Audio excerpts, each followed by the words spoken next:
자, 마지막 시간입니다. 우리 에베소서 2장 14절과 15절을 볼까요? 우리 14절.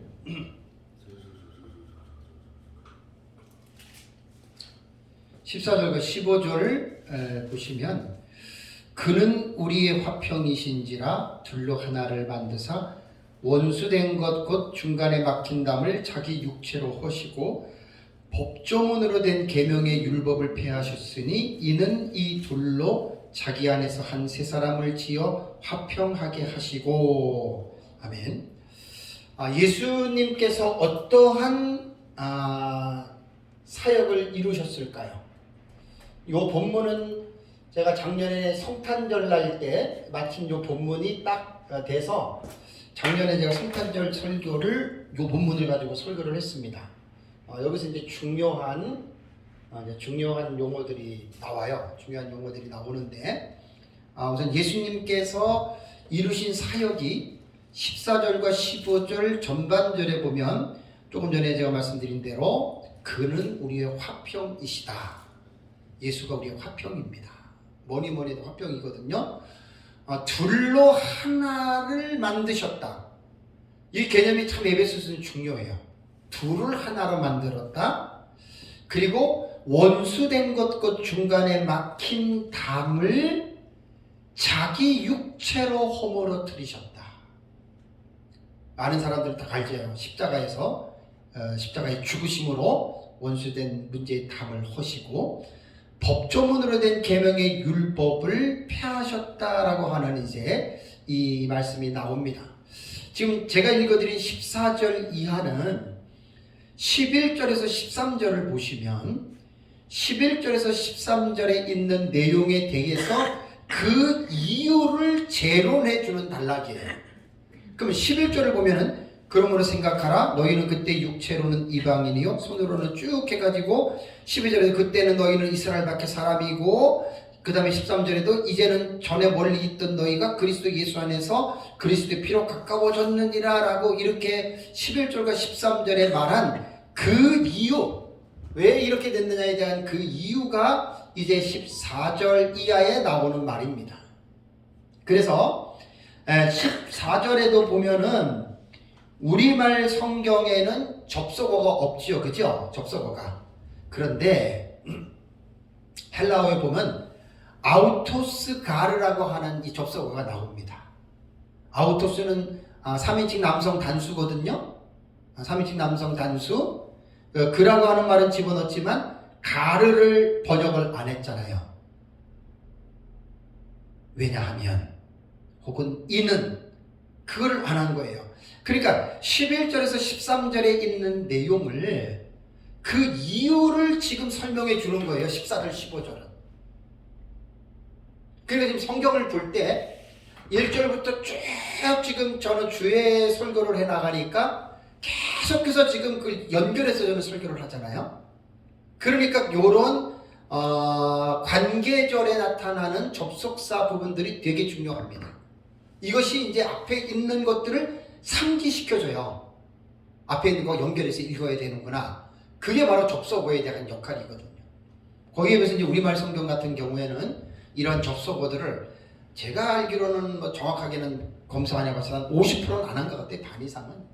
참 너무 좀 안타까운 일 중에 하나입니다. 그래서 마사 성경에 이학재 교수님 마사 성경을 보면 14절을 어떻게 번역을 했냐면 가르를 이름으로 왜냐하면 다 되니까 이름으로 그분 자신은 우리의 화평이시며 마사 성경은 이렇게 번역을 했어요. 예수님 자신 우리의 화평이시다라고 이렇게 말했습니다. 그러니까 에베소 교회 성도들이 예수 그리스도를 믿기 전에 이스라엘 백성들의 삶을 묘사한 것이 7가지잖아요. 7가지. 그것이 11절에서 12절에 나오죠. 육체로는 이방인이었고 할례자들로부터 무할례자들의 칭함을 받은 자들이었고 그리스도 밖에 있었고 이스라엘 나라 밖의 사람들이었고 약속의 언약들에 대해서는 외인이었고 세상에 소망이 없었던 사람들이었고 하나님이 없었던 사람이었다. 11절과 12절에는 7가지의 그들이 과거에 어떠한 형편에 처했는지를 지금 상기시켜 주는 거예요. 그러니까 저는 이거를 하나하나 다 설교를 해서 시간이 꽤 많이 걸립니다. 저는. 그러니까 주의 설교는 바로 이런 장점들이 있어요. 성경을 이렇게 생략하지 않고 하나하나 계속해서 할 수 있다는 이야기죠. 그러니까 여기 이제 그 13절도 보세요. 13절. 자, 세상에 소망했고 하나님도 없는 자더니 이제는, 이거는 접속어를 번역한 거예요. 이거는 접속어를. 예. 근데 이제 대라고 하는 이제 접속어가 들어가거든요. 대라는 것은 이거 사실은 어떻게 보면 그러나로 번역해야 돼요. 그러나 이제는 전에 멀리 있던 너희가 전환이 되잖아요. 그죠? 전환절이라고 해요. 전환절. 이제 그래서 뭐 접속사라고 보니까 이게 우위 접속사라고 그래요. 앞에 있는 것보다 내용이 상당히 좀 뭐 긍정적이나 뭐 그렇게 될 때는 이제 그렇게 됩니다. 예. 그러고 나서 이제 13절을 인식한 다음에 14절에 가르라고 하는, 왜냐하면 이러므로 이제 이것을 집어 넣어가지고 14절로 연결을 시켜야 됩니다. 자연스럽게. 그러니까 이제 주의 설교의 장점은 뭐냐면 계속 이어지잖아요. 지금 설교가, 그죠? 계속 이어지니까 금방금방 사람들이, 성도들이 들은 사람들은 이해가 돼요.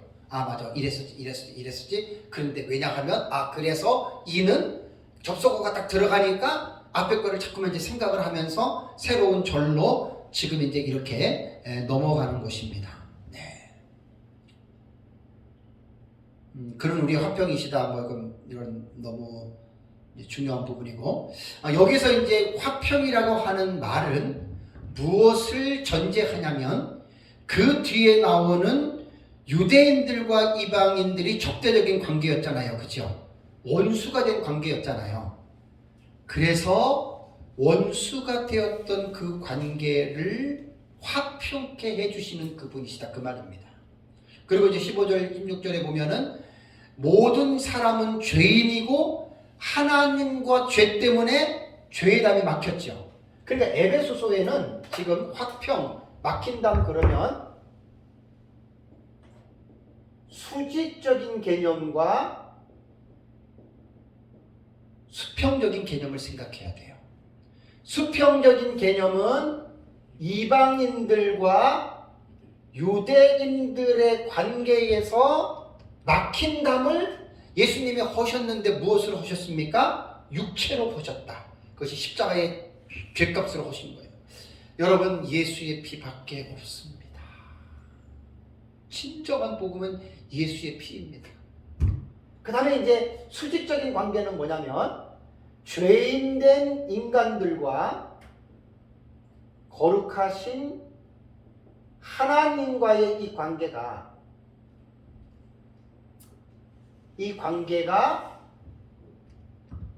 예수 그리스도께서 화평으로 그 문제를 해결해 주셨다 이 말입니다.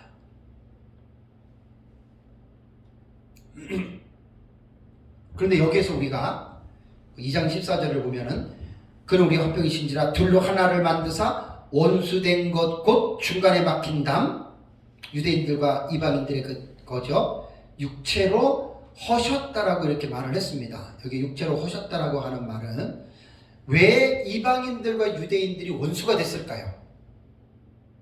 이 싸움의 발단은 어디에서 시작된 줄 아세요? 누가 먼저 싸움을 걸을 줄 아세요? 유대인들이 먼저 걸은 거예요. 왜 싸움을 걸었죠? 자기들은 하나님의 선택된 백성이다. 이게 유대인들이, 이스라엘 백성들이 태도가 왜 잘못됐냐면, 오늘날도 봐봐요. 우리가 예수 믿고 구원받아서 천국 가요. 근데 믿지 않는 사람 만나면 야, 너네 지옥 갈 인간들아. 그러면 믿지 않는 사람들이 어떤 생각을 가지겠어요? 반감을 가지죠. 그죠? 그러니까 유대인들은 이렇게 보셔야 돼요. 싸우는 거는 이 사람들이 먼저 걸은 거예요. 유대인들이. 그래서 자기네들은 하나님의 자녀이고, 뭐 우리 하도 얘기 많이 들었잖아요. 이방인들은 뭐에 뗄감? 지옥에 뗄감. 실제로 그렇게 하찮게 보고 얕잡아 본 거예요. 근데 여러분, 우리는 유대인들이 이렇게 나오는 자세와 태도를 옳게 봅니까? 아니면 다르게, 틀리게 봅니까? 옳은 자세가 아니죠? 그 근거를 한번 대보세요. 왜 옳은 자세가 아닌가? 그래서 저는 신해산 언약 기억나시죠? 출애굽기 19장 한번 가볼까요? 출애굽기 19장 5절과 6절을 한번 보세요. 신해산 언약을 이스라엘 백성들이 잘못 읽었어요.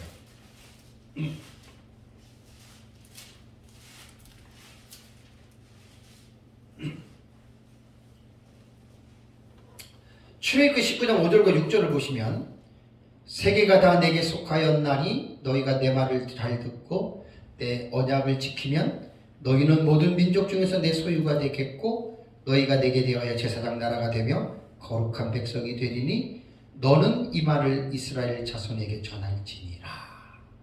이게 신해산 언약입니다. 그러니까 이스라엘 백성들이 광야에 출애굽에서 광야로 내려와서 한 10개월 정도 지난 다음에 호렙산에서 모세가 10계명 받죠, 그죠?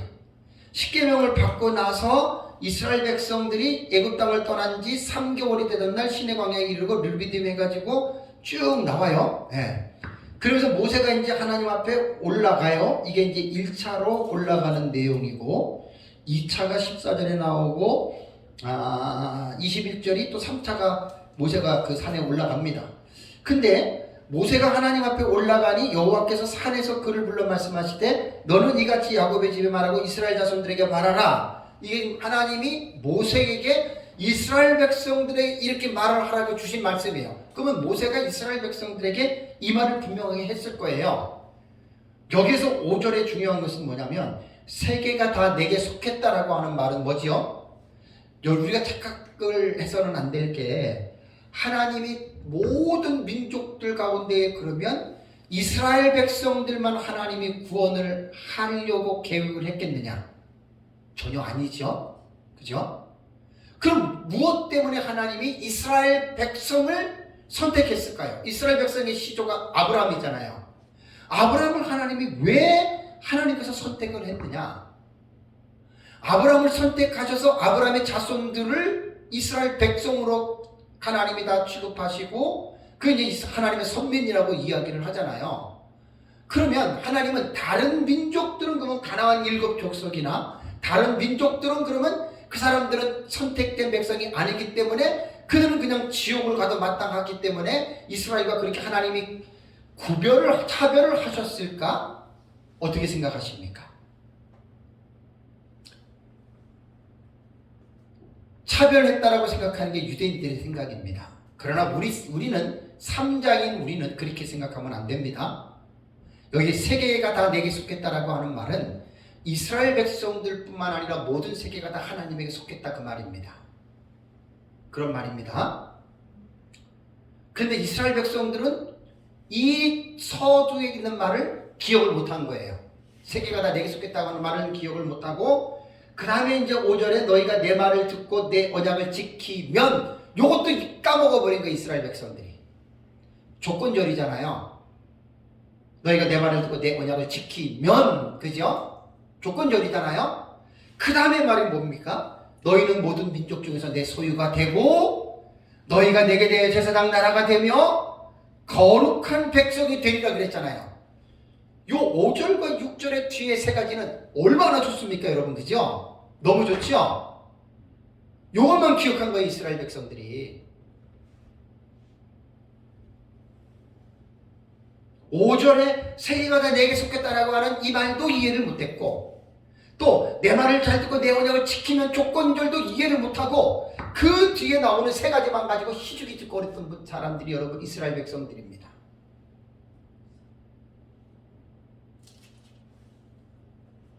그래서 그들은 마치 하나님이 자기들만 구원하고 너희들은 구원하지 않고 너희들은 지옥의 떡감들이다. 이래가지고 이스라엘 백성들이 하나님께서 자기들을 선택하신 그 의미를 전혀 이들이 알아채지 못했습니다. 비극 중에 비극이 여기서부터 시작이 되는 거예요. 여기 보면 너희가 내게 대하여 제사장 나라가 된다 그랬잖아요. 그죠? 나라 자체를 하나님이 제사장 나라로 삼는다는 말은 뭐지요? 이때만 하더라도 지상에 수백 개의 나라들이 있었을 거 아니에요. 그죠? 종교까지 되면 더 많겠죠. 그러면 제사장은 죄인된 인간과 하나님과의 관계를 중개해주는 역할이 여러분 제사장의 사명이잖아요. 그럼 하나님이 이스라엘 백성 전체를, 나라 자체를 내게 대하여 제사장 나라가 되겠다라고 하는 말은 무슨 의도입니까? 하나님의 의도는 세계가 다 내게 속해 있기 때문에 세상 사람들 모두 구원해야 되는데, 그 구원을 하려면 누군가가 중간에서 일을 해줄 수 있는 사람이 필요하잖아요. 그죠?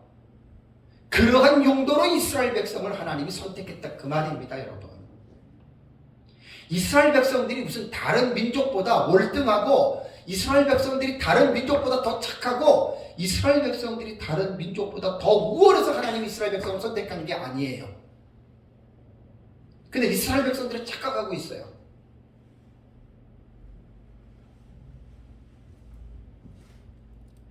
그래서 싸움은 유대인들이 먼저 건 거예요. 아브라함 때부터 그 자손들이. 그러니까 거기에서 어떤 피해를 당하는 이방인들은 어떤 생각이 들겠어요? 당연히 기분이 나쁘죠. 그러니까 배타적인 감정이 들게 되는 거예요. 그러니까 이 자식들 봐라, 이들이 뭔데 이거 아무것도 아닌 게. 그래가지고 이제 둘이 원수가 계속해서 원수가 지금까지 내려오고 있잖아요. 지금까지 이스라엘에 지금까지 그게 내려오는 거예요. 그건 뭐냐면 이스라엘 백성들이 하나님의 언약을 잘못 읽었어요. 지금도 마찬가지예요. 하나님이 왜 자신들을 구원했는지에 대한 그 의미도 알지 못하고, 하나님의 선민이라고 하는 우월감과 어떤 배타심에 사로잡혀가지고 이방인들을 열등하게 보다 보니까 결국은 두 집단이 원수 관계가 된 겁니다. 원수 관계. 그래서 에베소서를 다시 넘어가시면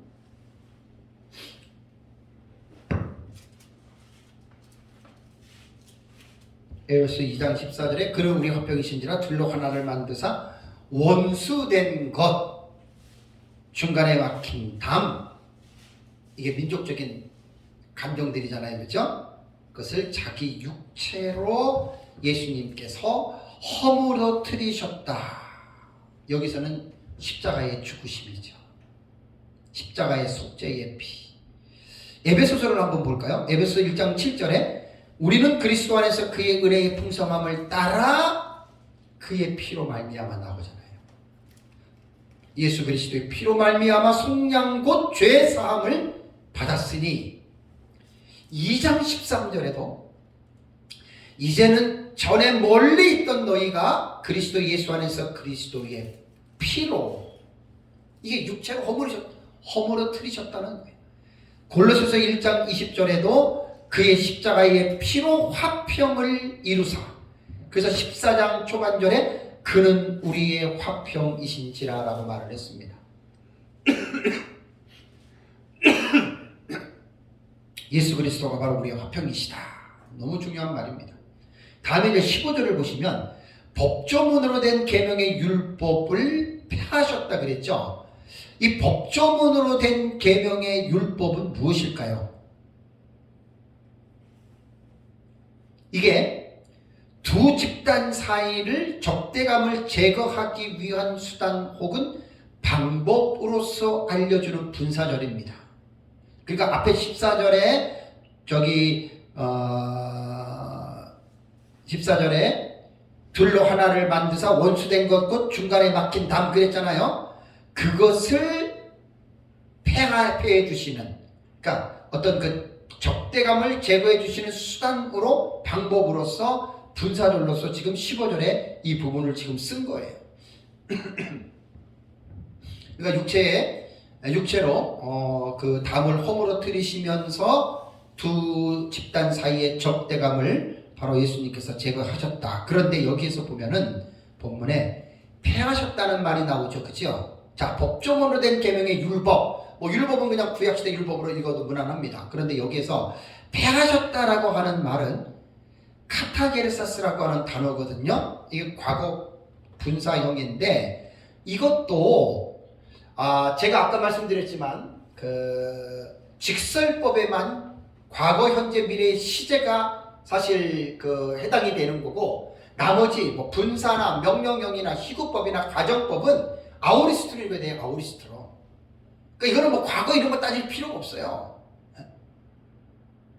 폐하셨다라고 하면 카타게르사스는 바이블 렉스에는 과거 분사형이라고 하는데 이건 과거가 아니에요. 그냥 이거는 과거로 들어간 거는 아우리스트로 읽으면 그냥 부정시상이거든요. 부정시상은 뭘로 해석하라고 그랬어요? 단회적이나 단호함으로 해석하는 거예요. 단호함. 그러면 이 본문은 무엇으로 우리가 적용해야 될 것 같아요? 십자가로 하나님께서 어떻게 해요? 폐하셨다라고 하는 말은 이런 경우는 단회적으로 해석하는 게 옳습니다. 단회적으로. 부정시상은 이런 데는 단회적으로 딱 봐야 돼요. 그래서 히브리서에 보면은 단번에 자기 육체로 하나님께 희생 제사를 드렸다 그랬잖아요. 그죠? 단번이에요. 단번. 단회적으로 보는 거예요. 이런 경우는. 부정시상은. 이런 부분은 단회적으로 여러분 우리가 보면 되는데 문제가 뭐냐면 폐하셨다를 여러분 어떻게 생각하십니까? 진짜 율법을 폐하셨습니까? 그래서 카타게르사스는 폐하셨다고 읽으면 안 돼요. 무력하게 만들었다. 무력하게 만들었다라고 읽는 것이 여러분 옳습니다. 이거는 뭐냐면 예수님께서 십자가에 죽으심으로 율법의 부정적인 영향력을 무력화시켰다라고 여러분 우리는 이 본문을 봐야 됩니다. 왜냐하면 율법을 폐했다? 이거 잘못된 번역이에요. 자, 마태복음 5장 17절 여러분 아시죠? 마태복음 5장 17절. 내가 율법이나 선지자를 폐하러 온 줄로 생각하지 말라. 폐하러 온 것이 아니요. 어떻게 해요? 완전하게 하려 함이라. 예수님은 절대 율법 폐하려 온 게 아니에요.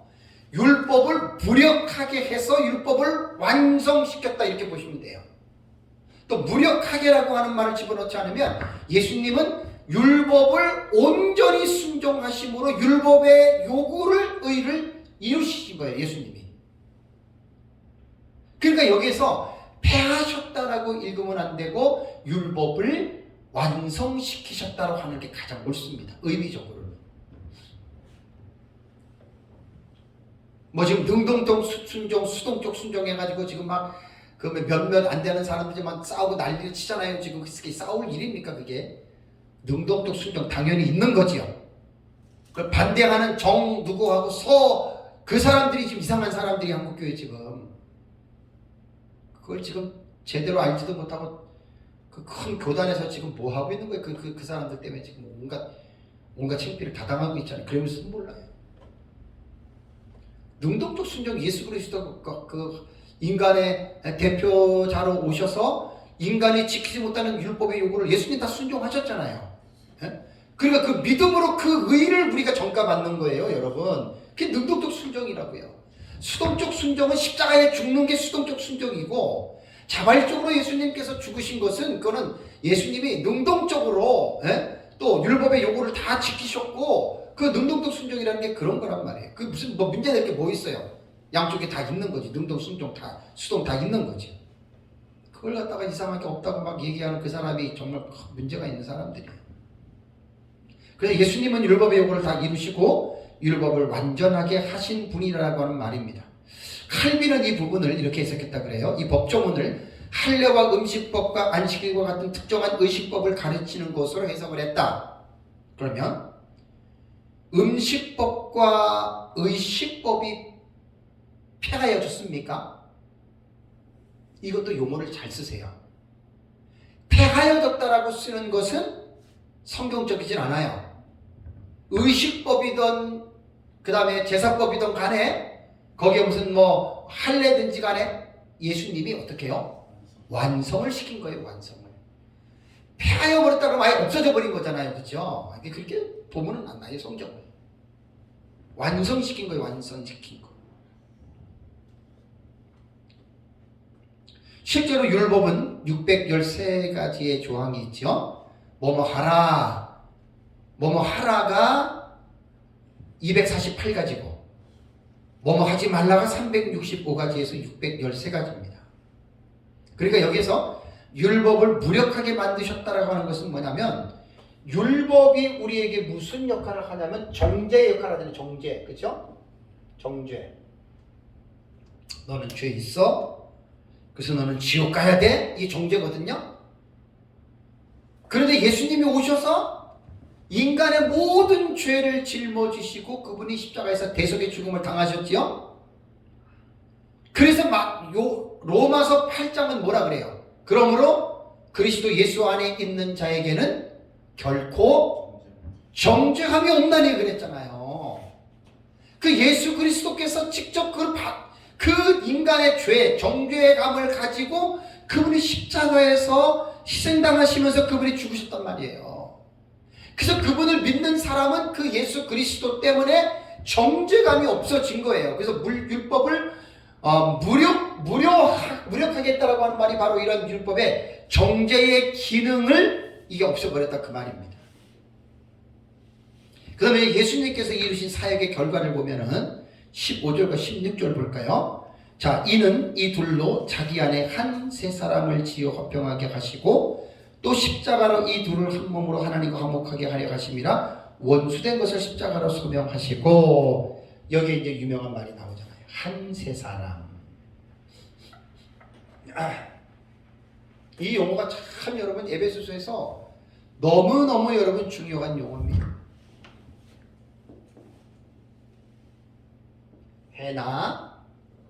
헤나가 하나라는 말이거든요. 카이논은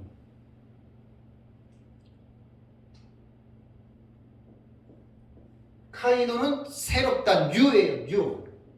이거는 뉴. 카이논은 뉴고, 그 다음에 안드로폰. 네.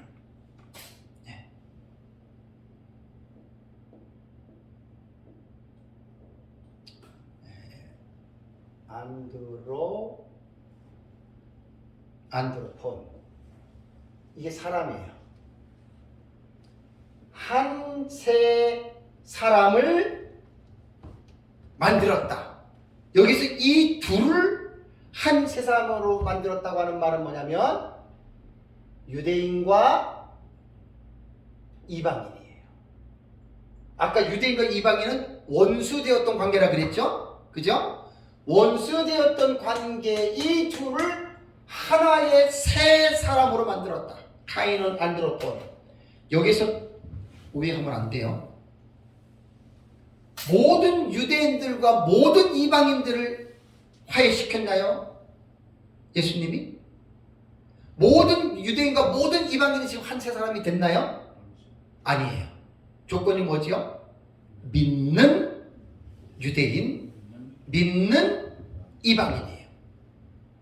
전체 이방인과 유대인 전체를 한 세 사람으로 만든 게 아니에요. 믿는 사람들만 그렇게 했다 그 말입니다.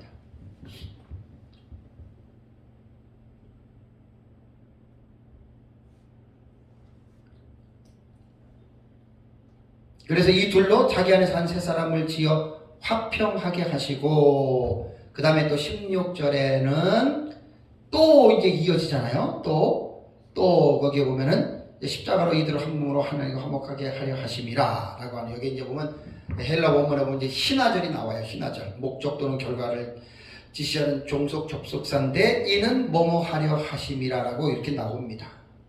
그러니까 십자가로 이들을 한 몸으로 하나님과 화목하게 하심이라, 이게 신하절이라고 이렇게 봅니다. 그 다음에 이제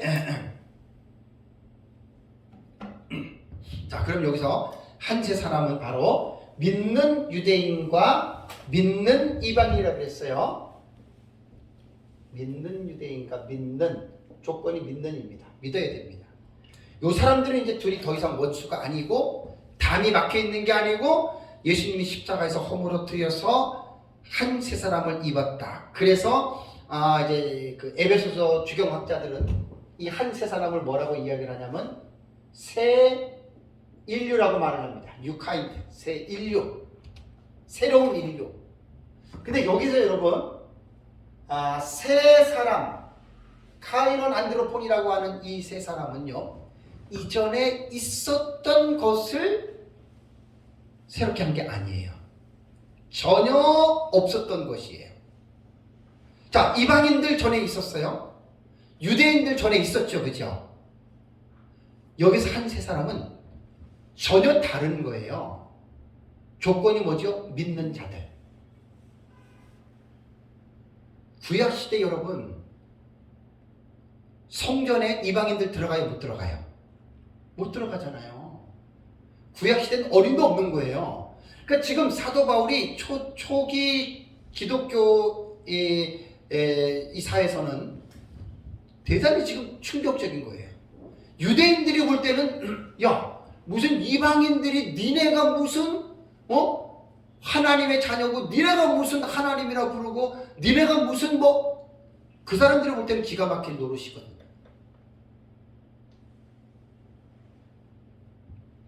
그래서 여기서 한 새 사람은 단순히 그냥 있는 사람을 이렇게 모은 게 아니고 전혀 새로운 유대인들 가운데 이방인들 가운데에 예수 그리스도를 믿은 유대인들과 이방인들만 모아서 지금 하나님께서는 새로운 한 새 사람을 지금 만드셨다라고 이렇게 지금 본문에서는 이제 설명을 하고 있습니다. 그래서 하나님께서는 예수님을 통해서 분열과 대립이 지배하던 옛 인류 대신에 하나됨과 화평이 지배하는 한 새 사람을 창조하신 겁니다. 재창조입니다. 재창조. 그래서 에베소 1장 10절 첫 시간에 기억나시죠? 하늘에 있는 것과 땅에 있는 것들을 어떻게 해요? 통일하게 하심이라. 이게 통일한 거 아까도 말씀드렸잖아요. 이게 10절하고 다 연결이 되는 거예요. 만물을 통일하는, 그게 이제 믿는 유대인과 믿는 이방인들, 그게에서 그 사람들을 통해서 한 새 사람으로 하나님께서 이제 만드셨다. 그리고 이제 16절에는 아까 말한 대로 수직적인 관계가 나와요. 아까 이제 14절에는 믿는 유대인과 이방인들에 대한 관계지만 16절에는 모든 인류 죄인들이 바로 예수님의 그 십자가로 인하여서 모든 죄인들이 하나님 앞으로 나갈 수 있는 그러한 기회를 하나님이 주셨다라고 이렇게 지금 말을 하고 있습니다.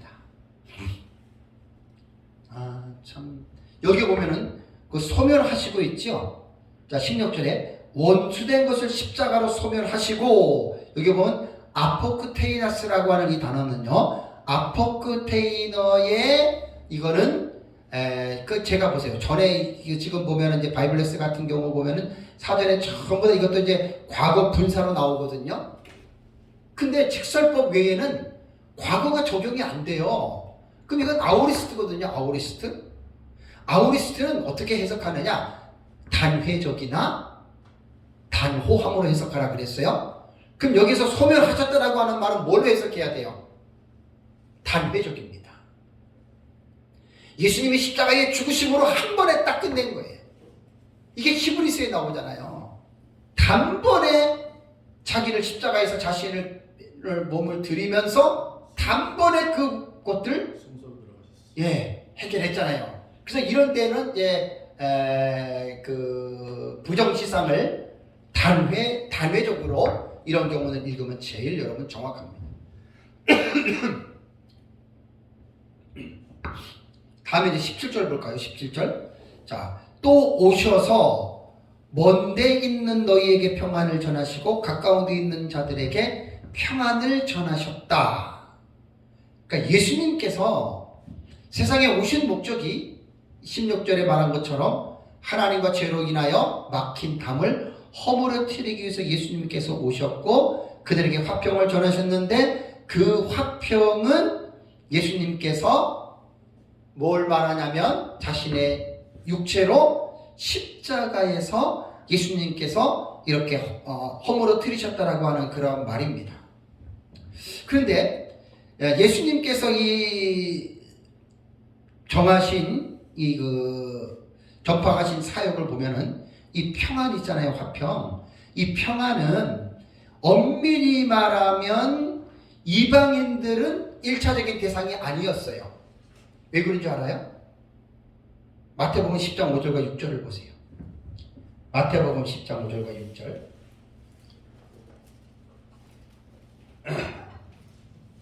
마태복음 10장 5절과 6절을 보면은 예수께서 이 12를 내보내시며 명하여 이르시되 이방인의 길로도 가지 말고 사마리아인의 고을에도 들어가지 말고 오히려 이스라엘 집에 잃어버린 양에게로 가라라고 예수님 말씀했죠. 이 말씀에 오해가 있으면 안 됩니다. 그렇다고 해서 이방인들에게 평화의 복음을 주어지는 계획이 없는 것이 아니에요. 그렇다면 이방인들에게 지금 뭐냐면 이방인들에게 평화의 복음을 전해야 된다라고 하는 이 메시지가 어디에 있는 줄 아세요? 이방인들도 하나님이 구원하신다라고 하는 이 계획이 성경 어디에 처음에 나와요? 네? 로마서 말고요. 성경 맨 처음에 나오는 구절이 어디예요? 힌트, 원시. 예. 창세기 3장 15절에 원시 복음 나오잖아요. 여자의 후손과 뱀의 후손의 싸움을 통해서 여자의 후손을 통해서 믿는 자들을 구원시키시죠. 그들에게 하나님이 평화를 전하시는 거예요. 그러면 여자의 후손을 통해서 믿는 자들은 이스라엘 백성들만 있었던 게 아니란 말이에요. 이방인은 우리들도 다 포함이 되어져 있는 거란 말입니다, 여러분. 그러니까 여기서 여러분 17절에 오셔서 먼 데에 있는 너희들은 이방인들을 말하는 거고요. 가까운 데에 있는 자들에게는 평안은 이것은 유대인들을 말하는 거예요. 그러니까 지금 하나님의 이 구원의 계획에는 이스라엘 백성들만 있는 게 전혀 아니라니까요. 그래서 이제 이런 것들을 우리는 성경을 어디에서 우리가 소스를 갖고 오냐면 창세기 3장 15절에 원시복음에서 여인의 후손을 통해서 하나님은 먼 데 있는 이방인들도 구원하시기로 하나님이 작정을 해놨고 그것이 에베소 1장 4절에 오면은 창세 전에 에베소 교회 안에 있는 이방인들인 그리스도인들도 언제 하나님이 선택했어요? 창세 전에란 말이에요. 참 에베소서를 1장부터 계속 이렇게 연구하다 보면 진짜 너무 감탄이 안 나올래야 안 나올 수가 없어요. 아까도 말씀드린 대로 이스라엘 백성들은 하나님이 자신들을 선택한 것을 이들은 착각한 거예요. 지금도 착각하고 있어요. 전통 유대인들은. 지들이 이뻐서 지들이 잘나서가 아니에요. 제가 14년 전에 분열왕국 역사를 연구할 때 이정복 목사님 그때 강의 1년 들으셨잖아요. 그죠?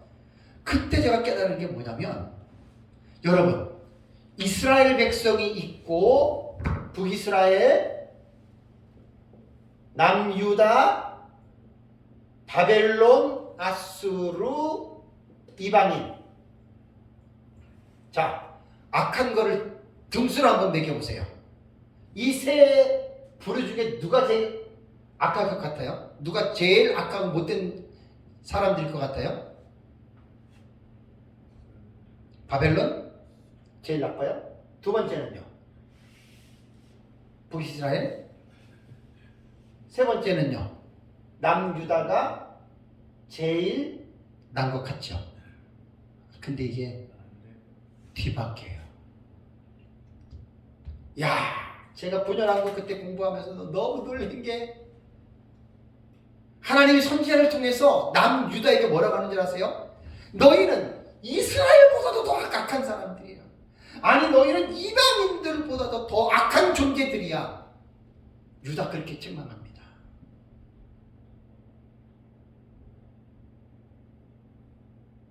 그 하나님이 보는 관점이 그렇다는 거예요.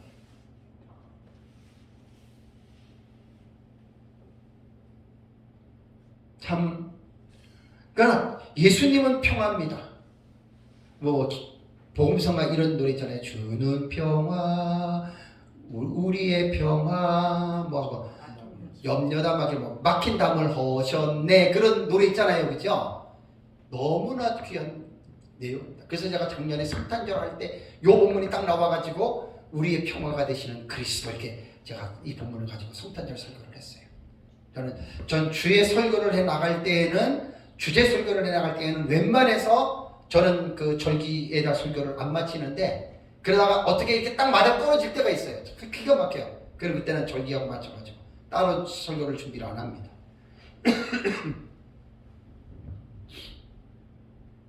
그래서 오셔서 평안을 전하셨다. 그 다음에 이제 18절 볼까요? 18절. 자, 18절 보면은 이는 그로 말미암아 우리 둘이 그건 믿는 유대인과 믿는 이방인들이잖아요, 그죠? 자, 믿는 우리 둘이 뭘 합니까? 한 성령 안에서 어떻게 해요? 아버지께 나아감을 얻게 하려 합니다. 여러분, 이게 보통 일입니까? 그러니까 과거에 이스라엘 백성들 같으면 아니 에베소를 기록하고 있는 이 당시만 하더라도 유대인들은 이 말을 들으면 어떻게 생각할 것 같아요? 말도 안 되는 말이라 그러죠. 어떻게 이방인하고 어떻게 유대인들하고 둘이 그것도 한 성령 안에서 그것도 아버지께로 나갈 수가 있다. 이게 상상이나 되겠습니까? 안 되잖아요. 그래서 헤나카이논 안드로폰 One new man. 한 세 사람은 이러한 특권이 주어진 거예요. 과거에 유대인들도 이해를 못하고 이 당시에 이방인들도 이해하지 못하는 new kind예요. 새로운 인류. 이게 여러분 교회입니다. 교회. 교회의 모습은 영광스러운 모습이에요. 둘이 한 세 사람으로 만들었기 때문에 차별이나 구별이 있을 수가 없어요. 높고 낮음도 없어요. 하나예요. 여러분, 이게 진정한 교회입니다. 이게 뭐 잘났고 못 났고 배웠고 못 배웠고 가졌고 못 가졌고, 여러분 무슨 교회 안에 그런 기준이 필요합니까? 네? 출신이 어디고 고향이 어디고 무슨 교회 안에 그런 게 필요합니까? 그런 거 따지는 게 아니에요. 교회는 우리 둘이, 그러니까 그로 말미암아는 예수님 때문이에요. 예수님 때문에.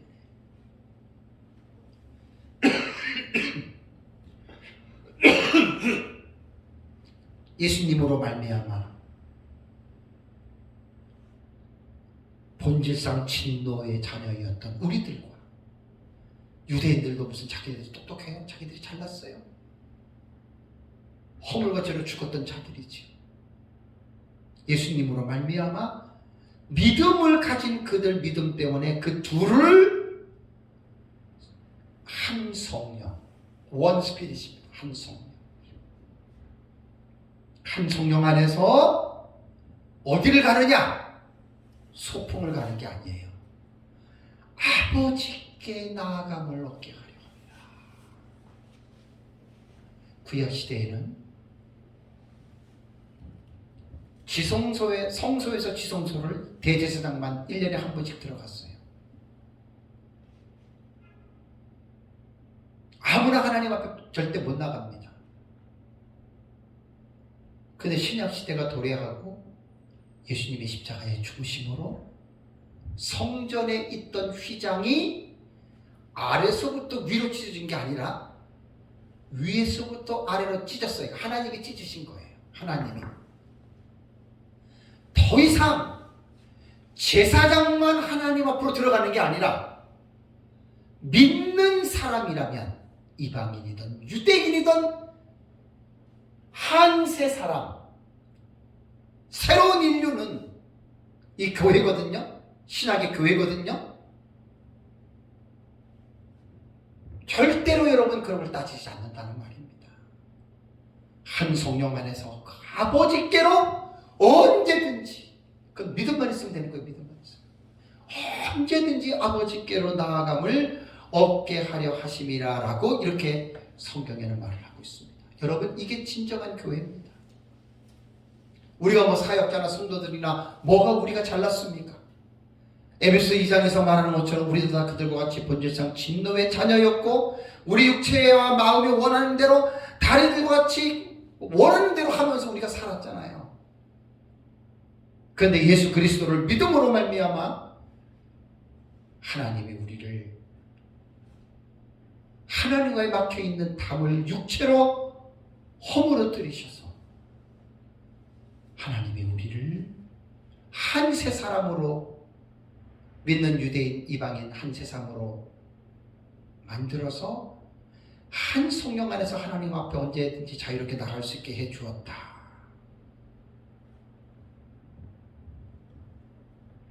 그리고 어떻게 보면 유대인이나 이방인이나 서로가 편협적인 생각을 갖고 있었던 거예요. 싸움은 유대인이 먼저 걸었어요. 그래가지고 이방인들도 반감을 통해서 그들과의 같이 원수 적대감을 가지고 있었는데 원수지간이죠. 예수님 때문에 이렇게 된 거예요. 예수님 때문에. 아까 우리 나의 죄를 씻기는 예수의 피밖에 없네. 나를 정죄한 예수의 피. 예수의 피가 아니면 이게 가능합니까? 이 시나리오가 절대 불가능합니다. 아니 상상도 못합니다. 지금 정통 유대인들한테 이 사실을 얘기해 보세요. 오, 말도 안 돼 그럽니다. 그 사람들. 근데 이게 누구 때문에 가능했냐? 예수님 때문이에요. 예수님의 십자가의 피 때문에. 아까 제가 말씀드린 거 마치겠습니다. 성화를 신인 협동설로 우리가 성화를 배우고 알고 있어요. 협동설에서 인간의 공로를 높이면 높일수록 하나님의 공로는 줄어듭니다. 잘 기억하셔야 돼요.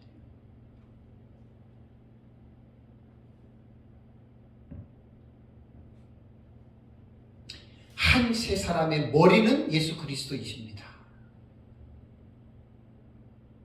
교회의 머리가 예수 그리스도예요. 그리고 우리는 그 머리에 붙어 있는 지체 몸이에요. 여기서 몸은 사역자들과 성도들로 에베소서에는 교회의 구성원을 구분했다라는 말입니다. 그래서 우리는 예수님 때문입니다. 뭐든지 예수님 때문에. 엔 그리스도, 엔 크리스토스. 예수님 때문에 우리가 하나님의 자녀가 됐고 너무너무 감사한 일입니다.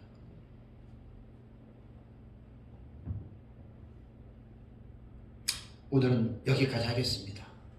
성화는 제가 다음 달에 하든가 아니면 이제 에베소서는 이제 성화 부분만 남았어요, 사실은. 이번에 제가 우리 교회에서 이제 가정사역이 한 두 주, 한 서너 번 하면 이제 가정사역 설교를 들어가거든요. 근데 목회를 하면서 제가 정말로 제가 가장 중요하게 생각했던 것은 목회는요, 사람 불러 모으고 부흥되고 다 좋겠지만 그것보다 더 중요한 게 뭐냐면 목회는 목사가 성도들의 가정을 세워주는 게 목회의 본질로 삼으셔야 됩니다. 모든 문제는 가정에서부터 시작된 거예요. 그래서 제가 우리 아들이나 사위한테도 늘 제가 얘기를 합니다. 지금 강도사인데 신학 공부하고 THM도 하고 박사학위도 하겠지만 꼭 시간을 내서 심리학과 가정사역은 최소 못해도 2년 정도는 꼭 제가 공부를 하라고 가르쳐줘요. 여러분 가정이 얼마나 중요한 줄 아시죠? 다 가정에서부터 시작이 돼요. 그래서 목회에서 목사님들이 목회 포인트를 어디다 맞춰주냐면 가정에 맞춰주셔야 돼요. 그래서 에베소서는 부부간의 윤리적 지침 나오죠. 그 다음에 부모와 자식, 자식과 부모 나오잖아요. 제 생각에는 이거를 지금까지 공부해왔던 심리 가정사역을 좀 전체를 좀 하고 싶은데 그리고 이것만 해도 한 5, 6개월 정도 설교를 할 수 있어요. 지금까지 한 만큼 할 수 있어요. 왜냐면 자료를 모으려고 하다 보니까 옛날에 심리학 공부한 제가 벌써 24년이거든요. 24년 전에 3년을 공부를 했기 때문에 그 자료들이 지금 다 또 찾아내야 돼. 막 책도 그냥 쌓아놓은 데서 그걸 또 뽑으려면 그렇고 근데 고민인데 어쨌든 제가 계속 설교 준비하면서 이번에 제가 가정사역은 에베소서 본문은 본문이지만 좀 이렇게 또 폭넓게 하려고 그래야죠. 폭넓게. 그냥 가정사역 딱 들어가면서 첫 번째 뭐가 나와요? 아내가 남편에게 나오잖아요. 그럼 뭐가 생략된 거예요? 가정이라고 하는 구성이 설명이 안 되고 나오잖아요. 그거부터 제가 좀 하려고 그래요. 장성한 남녀가 부모를 떠나서 만나면 결혼하잖아요. 결혼을 통해서 가정이 이루어지죠. 가정이 생겨지면 낳는 자식들이 가족이 되잖아요. 그죠? 가정. 그러면서 이제 가정에 대한 그림들이 있어요. 가정에 대한 그림들. 이건 다 공부들을 하셔야 됩니다. 그래서 좀 자료들을 옛날에 배웠던 거를 뭐 기억도 잘 안 나지만 그거 좀 노트도 찾아야 되고 어쨌든 여러분 저는 에베소서를 이번에 제가 연구를 하면서 이번 주까지 28시간을 설교를 했거든요. 앞으로 이제 남은 가정사역 쪽에는 조금 내가 좀 관심을 갖고 지금 우리나라의 오은영 박사 아시죠? 정신과 의사. 뭐 그분 완전히 막 그냥 소름 돋지요. 예? 딱 그게 뭐냐면 그게 이제 대상관계 이론을 통해서 가정에 나타나는 것들을 심리학적으로 그게 분석한 거예요. 소름 돋지죠. 소름이 돋죠. 다들 깜짝 놀래잖아요. 예. 그러니까 심리학하고 가정사역 같은 부분들이 도움이 많이 됩니다. 교회가 그런 부분들을 성도들에게 가르쳐줄 필요가 있는데 목회자들이 가정사역 공부를 안 하면 그걸 터치를 못해요. 나는 그게 너무 안타깝다는 거예요. 자식 낳았다고만 자식 아니에요. 어떻게 기르느냐에 따라서 그 자식이 자식이 돼. 성경에 나오잖아요. 성경은 딱 원리만 말하잖아요. 주의 말씀과 교양으로 양육하라 그것만 딱 나오잖아요. 그거를 몇 시까지 몇 배까지의 이론을 가지고 설명할 수 있어요. 그런 것들을 이제 공부를 해야 된다 그 말입니다. 네, 어쨌든 오늘은 여기까지 제가 강의를 하고 이번 2월달 강의는 이제 마치는 걸로 하겠습니다. 우리 한번 기도하겠습니다.